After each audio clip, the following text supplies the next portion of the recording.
Hello, my name is Blanche White, and I am a salt chlorination activist.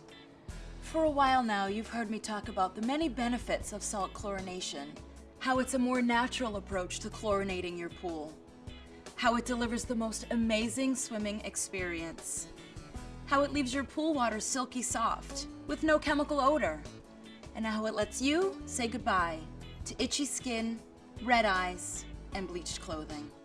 Well now, thanks to Salt and Swim from Hayward Pool Products, salt chlorination is not only affordable, but it's easy to install too. In this video, I'll show you how to install Salt and Swim in as little as 20 minutes. There's no gluing of pipes required, and Hayward's easy-to-use installation kit provides virtually everything that you'll need. Before you unpack your Salt and Swim, make sure you have confirmed the following: that you have an in-ground pool with less than 25,000 gallons of water, that you have a 120-volt gfci outlet available within 18 feet of your pool's equipment pad, that you have at least 10 inches of straight pipe between the last piece of equipment installed on your pool pad and your pool, and that your pool water is balanced and that you have added the proper amount of salt. Refer to the included Chemistry Quick Start Guide for information on how to prepare your pool water for Salt and Swim operation. If any of these prerequisites have not been met, your Salt and Swim may not be right for you. Contact your local pool professional for other salt chlorination options from Hayward. Salt and Swim includes the following components: a control box, a cutting template, a mounting template for the control box, mounting screws, a cell cap and cord, a strap wrench, a salt cell, a cell vessel and retaining nut, and two different nut assemblies, one for 2-inch plumbing and another for 1.5-inch plumbing. Each nut assembly is made up of 3 individual pieces: a compression ring, a collar, and the nut itself. The only other tools you'll need are a saw for cutting the pipe, a Phillips head screwdriver, and a drill. Before installing your Salt and Swim, you want to plan the location of both the cell and the control box. The control box should be installed within 3 feet of your gfci outlet, close enough for the power cord to reach. It should also be installed within 15 feet of the cell itself. Most pool equipment configurations look something like this, where the water coming out of the pool travels through a pump, then a filter, and perhaps a heater before returning to the pool. Make sure that the Salt and Swim cell is installed after all of the equipment on your pool pad and before the water returns to the pool. Note that the cell can be installed in either a horizontal or a vertical configuration. Just make sure that the vessel is positioned so that the cell can be easily inserted and removed. Use the included cutting template to determine whether or not you have enough straight pipe available to install the cell. Turn off the power to your pool's pump. The control box is housed in a rain-tight enclosure that is suitable for outdoor mounting. Do not block any of the control box's 4 sides, since this could cause the unit to overheat. Mount the control box on a post or a flat surface using the included hardware. Use the included mounting template to locate and drill the fastener holes. Screw in the top fasteners, leaving a space of 1/8 of an inch between the screw head and the surface. Hang the control box on the top fasteners. Then, screw in the bottom fasteners securely.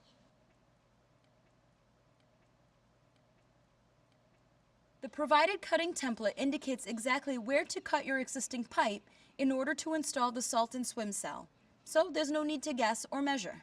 Place the cutting template on the pipe at the location where the Salt and Swim cell will be installed. The entire cutting template must fit on the pipe or the cell vessel will not fit.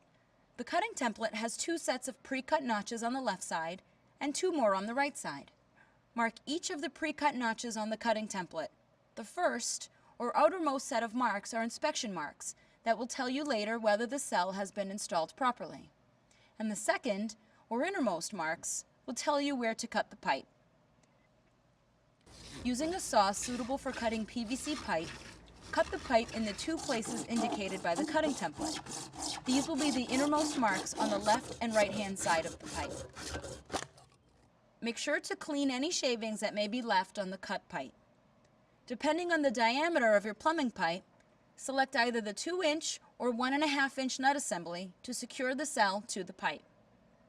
Place the proper size nut on each side of the cut pipe as shown, with the screw threads facing the cut end of the pipe.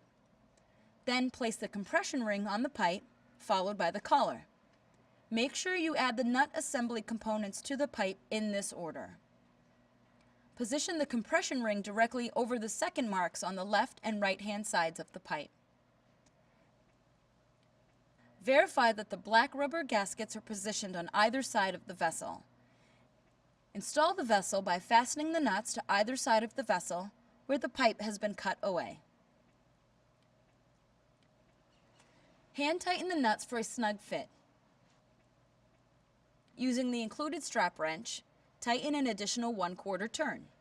If the vessel has been installed correctly, the first or outermost marks you made with the cutting template should not be visible. Verify that the O-ring is attached and positioned at the top of the cell. Place the cell into the vessel. Push the cell cap and attached cable through the retaining nut. The cell cap contains a key that corresponds to a slot on the cell itself. The key will automatically align with the slot when the cap is placed on the cell. Place the cell cap on the cell. Secure the cap to the vessel with the retaining nut. Hand tighten only. Restore power to your pump. Run the pump for 5 minutes. Check for leaks and then turn off the pump.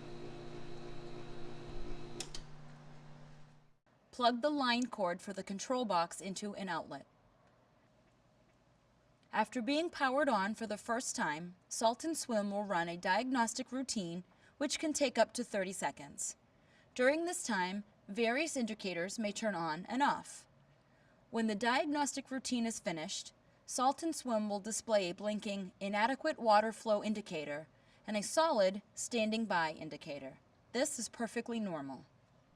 While Salt and Swim is powered, turn the filter pump on, running the pump for at least 20 seconds. Turn the filter pump off and leave off for 10 seconds.